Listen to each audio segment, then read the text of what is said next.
And let me begin this program by letting you know that our museum, our programming, everything is partially funded by a grant from the Bethlen Gábor Foundation in Hungary for 2018.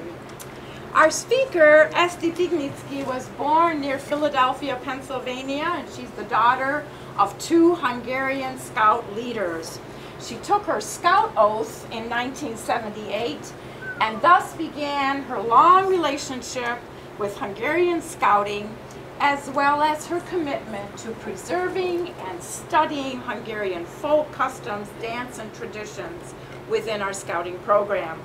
She's a very knowledgeable Hungarian ethnographer in our local American-Hungarian community. As a scout leader, she served in many capacities and in many cities, including San Francisco, Los Angeles, and Cleveland. Throughout her extensive service to our scouting organization, she's organized many camps for all kinds of ages, including parents of scouts, older scouts, Cub Scouts, scouts that are going to our Hungarian school camp. So she's done all that, been there and has done that. Whether it's organizing scout trips to Hungary or coordinating hundreds of scouts at our leadership training camp, Eszti is undaunted by any type of challenge and can overcome them all. Except speaking about Zrínyi Ilona in English. Well, yeah, that's not a problem. We'll do fine.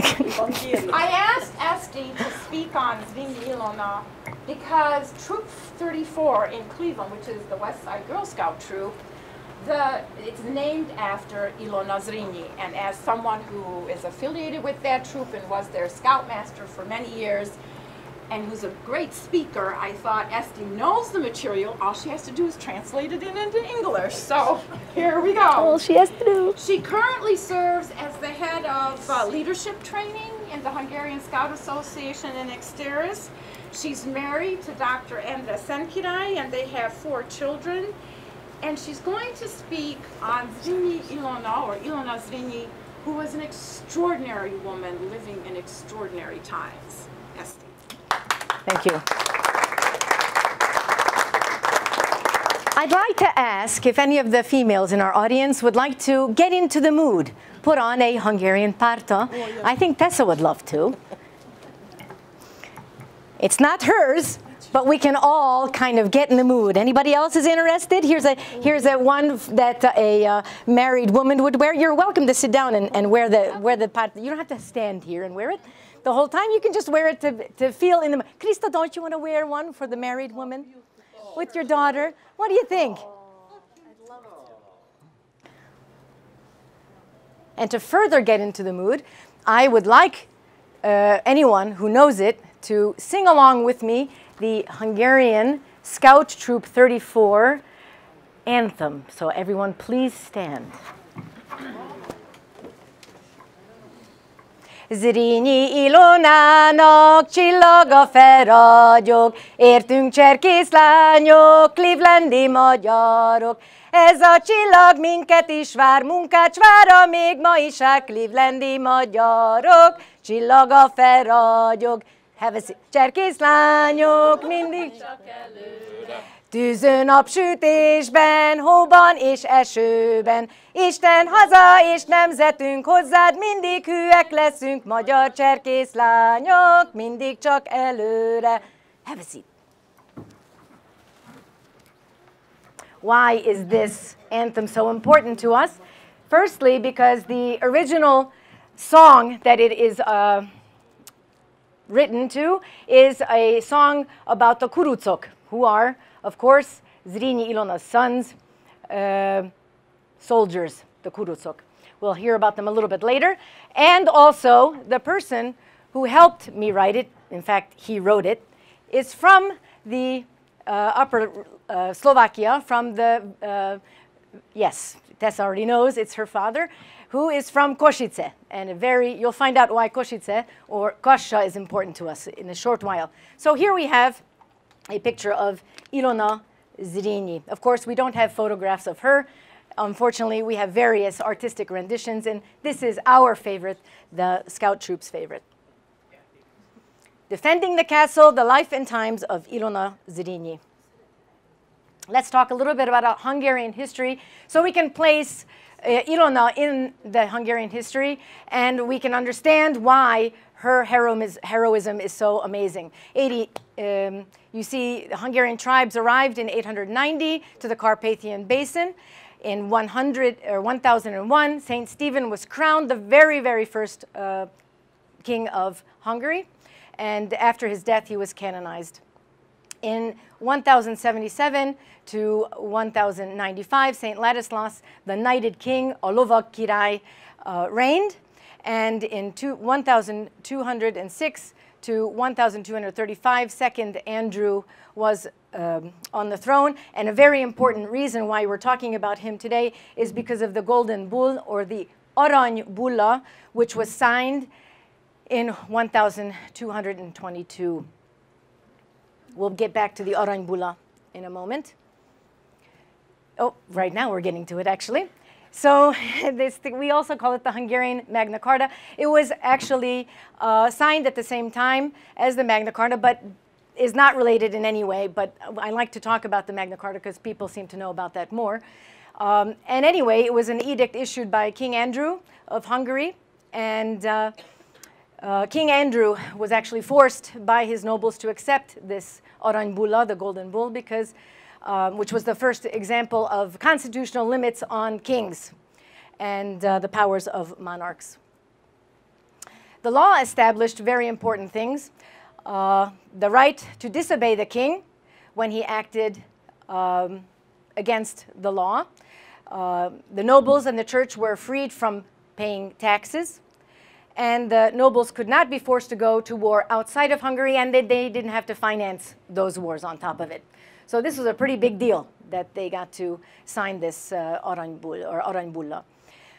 Also a historically important document because it set down the principles of equality for all of the nation's nobility. Not just certain ones, but everyone was equal.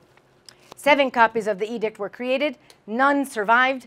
We do know what the Arany Bulla said because there are lots of copies made. And this charter was influenced by the emergence of the noble middle class, which is pretty unusual for a feudal system. We go on to see that the Mongolian Tatars invaded and devastated the country. This happened many times over the history of Hungary. Why that is interesting is because Béla IV was the one who was called the second founder, thank you, founder of Hungary, because he built the castles, the fortified towns, getting ready for the Mongol invasion. And why that's interesting is at the end you'll see that Ilona has something to do with defending a castle. In 1458, we see the reign of King Matthias. He is probably one of the most well-renowned kings of Hungary. He was the king during the Renaissance, and Hungary flourished tremendously under his rule. And as I said, Hungary flourished, and all kinds of royal palaces and libraries and various other cultural establishments were born during this time. And he invited a lot of guests from other countries, Western countries, to help build Hungary. In 1526, the Turks defeated the Hungarian army at Mohács, which began the 150 years of occupation by the Turkish. Here we see a picture, a rendition of the Ottoman soldiers in the present-day Hungary. So when the Turks arrived, Hungary split into 3 parts. The Habsburgs governed the western and northern part of the country, while the Turks ruled the central area, and the southeastern portion was called the Principality of Transylvania, and it was the heart of Hungarian culture and managed to bring about, for instance, the freedom of religion, first experienced in Transylvania at this time. In 1566, at the Battle of Szigetvár, Zrínyi Miklós was the man who tried to save Szigetvár, but in a last desperate ditch, they ran out of the castle, and he died there. One of his descendants, again Miklós Zrínyi, is Ilona's uncle, and he's pictured here. He was born 1620 and lived till 1664. He was a poet and a general. Miklós, seeing the fate of Hungary, attempted to organize an uprising to win back the leadership of Hungary by Hungarians. And his plans didn't work out, but the spirit of that organization held out. And you'll see how Ilona is involved in that, the spirit of regaining Hungary for the Hungarians. He died suddenly in a hunting accident. This seems to be a general theme throughout Hungarian history, where people are dying from hunting accidents. In 1671, we're getting closer to Ilona now. The Veselényi conspiracy is important because he was following in Miklós Zrínyi's footsteps, and in an attempt to throw off the Habsburg and other foreign influences. His attempted coup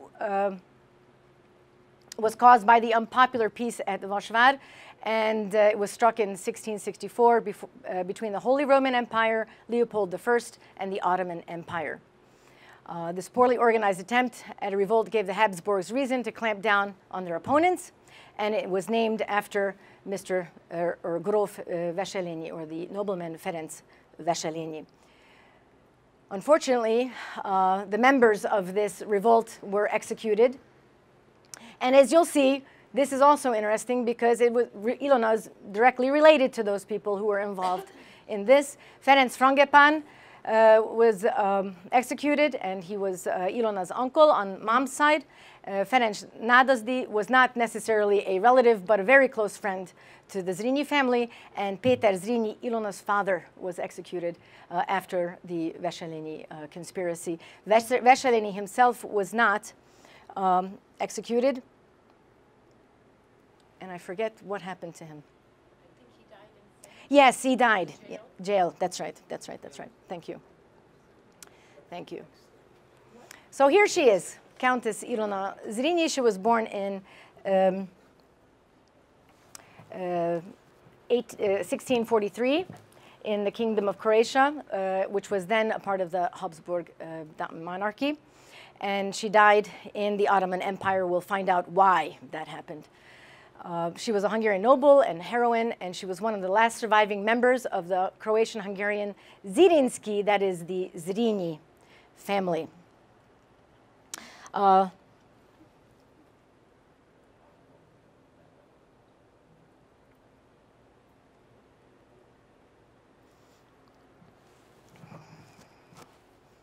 And let me remind you that in the 17th century, Hungarian history was made because it was, Hungary was divided into three parts. You saw the map before, and I'm reminding you of that here right now so that we can better understand the following events. The goal of the Habsburg monarchy was to conquer and rule over Hungary to make it their colony. And to this end, they waited until the Hungarians were completely exhausted by battling the Turks. Europe did not come to the rescue of Hungary. Hungary battled pretty much on its own the whole time. And of course, it was weakened substantially. And after 150 years of occupation, the Europeans unified forces, and they decided, well, we're going to get rid of the Turks. But then what happened? Also, this happened a couple of times in Hungarian history.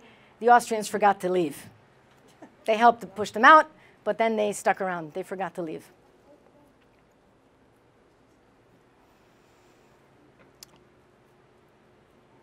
And so began years of terror.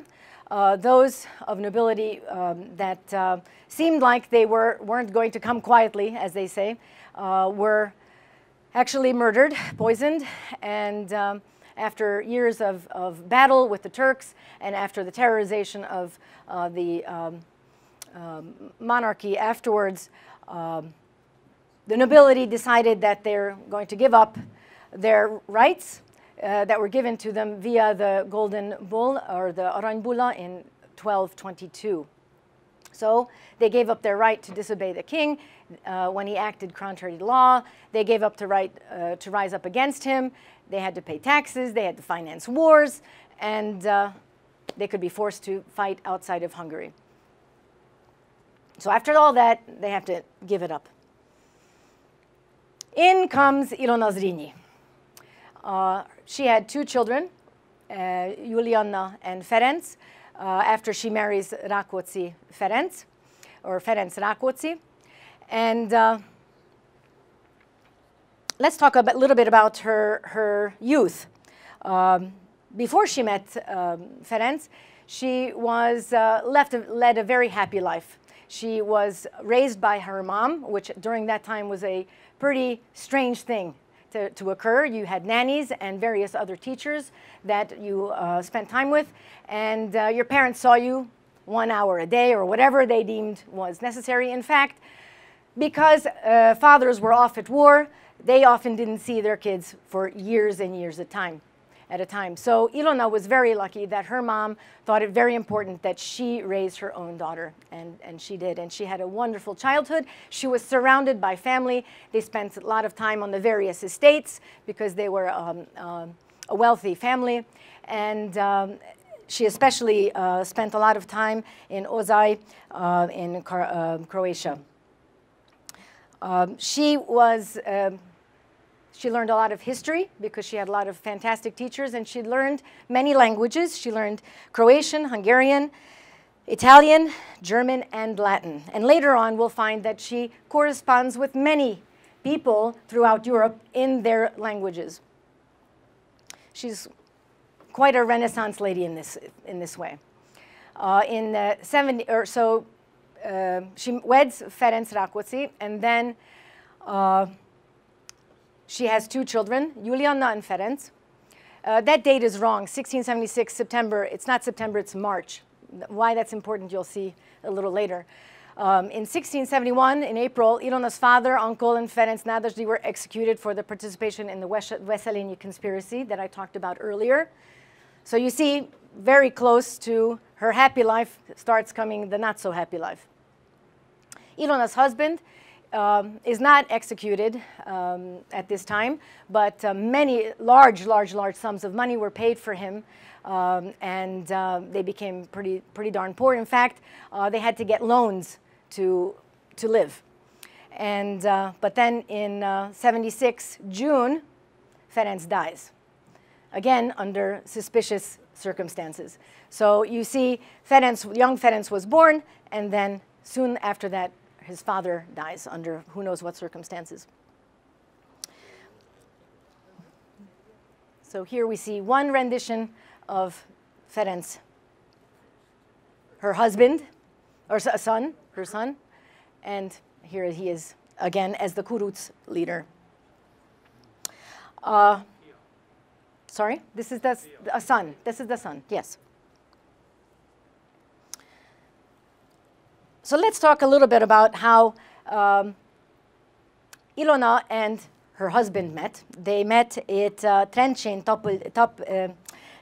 Teplici Fürdő, because at this time customs beforehand didn't allow young people to meet necessarily. As you know, in nobility, they were decided in advance who was to marry who, so that, of course, wealth could be preserved as well as various treaties could be preserved. But Ilona and Ferenc got to meet, and they actually fell in love and were tremendously in love. And they lived a very happy but short marriage. And the fact that Ilona married Ferenc made her the wealthiest noblewoman throughout Hungary.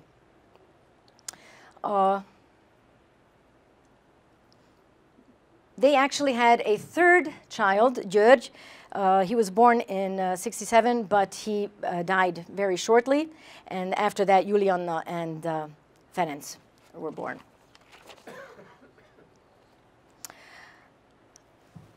As you know, or as you've heard me say so far, Ilona had a lot of, after her marriage, she unfortunately had a lot of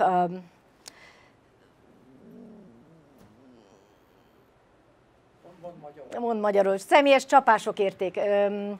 Personal catastrophes, right? Thank you. Personal catastrophes. Her father was executed. Her mom was actually taken to a nunnery, and she was never let out from there, and she actually went crazy while she was in the nunnery. Her brother, Zrínyi János, was raised as Anton Gnade, and he was put into, or made a soldier as an orphan, or they called him an orphan. And when he decided that he didn't like this, he was sent to prison, and he died in 1703, the same time Ilona ends up dying. Of course, they never see each other again. Ilona asked that her younger sister, Aurora, be sent to live with her, but she was never able to arrange that, or I should say, they never allowed that to happen. And they, of course, took all of the Zrínyi wealth and the estates, and not all. She still had a couple, but in terms of how wealthy she was before then, she was considered poor. Ferenc, in order to make sure that his wife was taken care of before he died, he signed over all the properties that they still had to Ilona. And when Ferenc then died, she became young Ferenc's guardian. And the executor of the Rákóczi family affairs and estates. Now, that is also pretty unheard of, that a woman becomes the head of a household, but she managed it tremendously. She was very good at organizing, and she was smart about everything that she did. She was a good and strong governor of the estates. She made sure that her children were safe, and she actually prepared some of their meals, or I should say, paid attention to how their meals were made, because as you saw before, people in that age were poisoned, so she made sure that her kids' meals were taken care of personally or by trusted people. She was also a shaman, a person who knows all about traditional medicine, and she was terribly good at taking care of people and nursing them back to health. She raised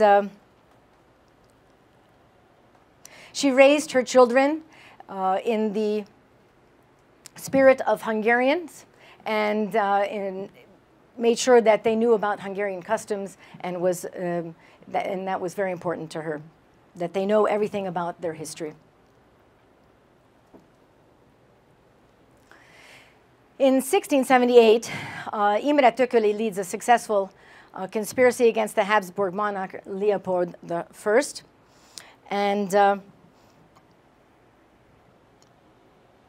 he was helped by the union between the Transylvanians, the Poles, and the French, and it was actually pretty successful. In fact, the Habsburg monarchy got pretty nervous, and they reinstated the constitution for a short while, because he ended up getting some territories back, and it looked like he was up and coming. So they made sure that they eased up a little. In 1682, Ilona, in fact, marries Thököly. Not only because it's a good politically a good thing to do, but because they actually fall in love. Another marriage of love. Who can claim two of those? One is pretty hard. It wasn't an easy decision for her. She writes several letters to friends and various relatives about how she came to the decision, and she talks a lot about her relationship with Ferenc and how she admires Imre and how he's growing on her. But it didn't go from one day to the next. They did spend time getting to know each other. Also, pretty unheard of for that era.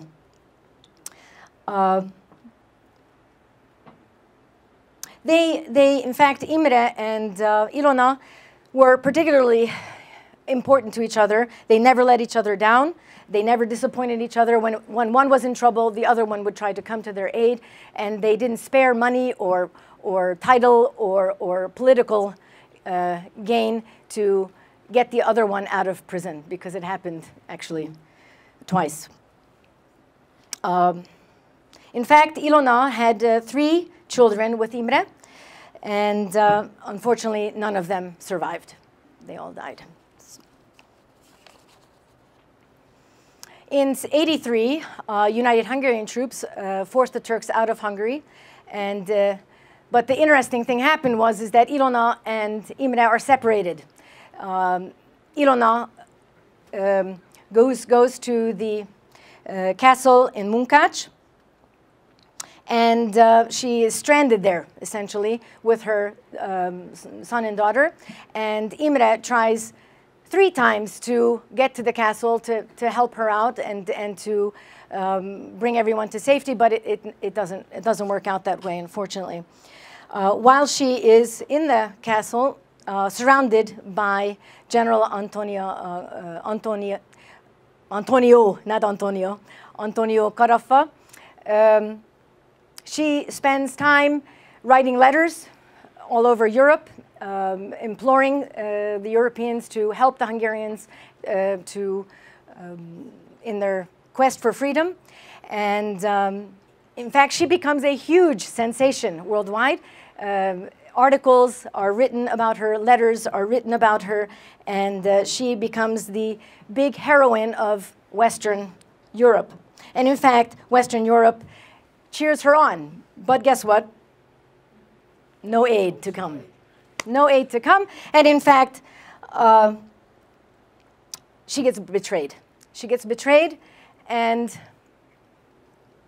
that's not the slide I wanted. Here is, she gets betrayed, and here is a picture of her where she's standing in front of Carafa and her 2 children, and she has to agree, or she thinks she's made a good agreement, and she goes to Vienna with her 2 children, but she wants to make sure that all of the soldiers are left to go in peace, and that her children are not left destitute. However, we find out that that's not the case, and Ferenc is taken away from her, and so is Juliana, and she's never to see them again. Ferenc, they try to make him an Austrian, or I should say, try to win him over for the Austrian cause, but that doesn't happen. And Juliana is sent to a convent to live, and she lives out her days in the convent.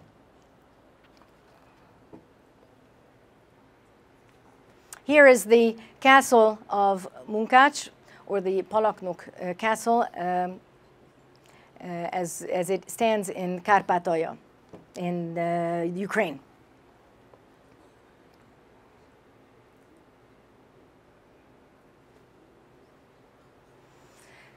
So the time that Ilona was being taken to Vienna, during the time that she was being taken to Vienna, Thököly Imre was still fighting and with his Kuruc rebels and in Upper Hungary. He manages to imprison or capture General Heisler, and as a result, a prisoner exchange was organized, and Ilona joined her husband in Transylvania. But the agreement that comes around in Vienna after that says that they have to leave the borders of Hungary, or I should say the empire, and they have to go to the Ottoman Empire to live out their days there together. This happens after the Treaty of Karlowitz in 1699.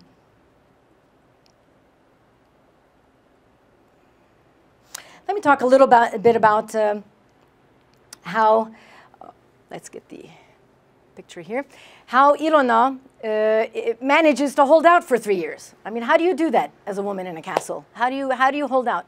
Well, turns out that she herself was on the bastions. She herself walked the castle walls. She herself tended to the wounded. She herself would give rising speeches and be among the men and keep them going. In fact, because they saw her,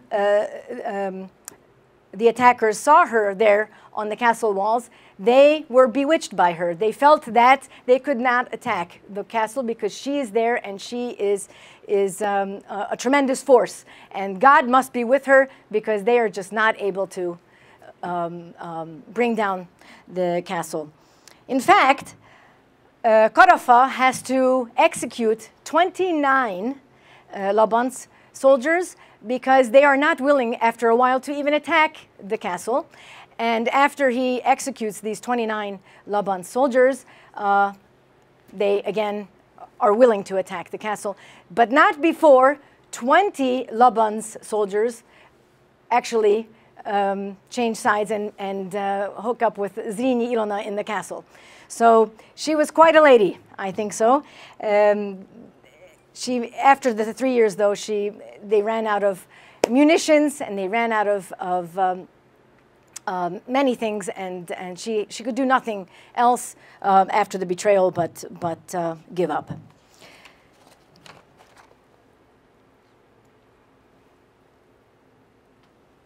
So as I said, they lived out their days in the Ottoman Empire, and she was buried there. But in 1906, Ilona was reinterred in the cathedral in Košice in Kosha with her son, and to this day you can go see their burial site in the caverns underneath.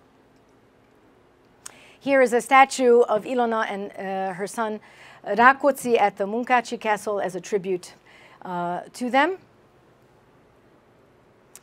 And let's talk about her legacy. She was a heroic woman by all standards, not just Hungarian standards, not just American standards, but world standards. She was lion-hearted, and she was a tremendous example to all freedom fighters, especially the ones in Munkács. She gave them courage. She was a loving daughter and a wife, a devoted mother, cultured and a smart governor with vast estates. She was a gardener, a doctor of sorts. She was a gifted writer, frequent correspondent with European politicians, and a very skilled diplomat.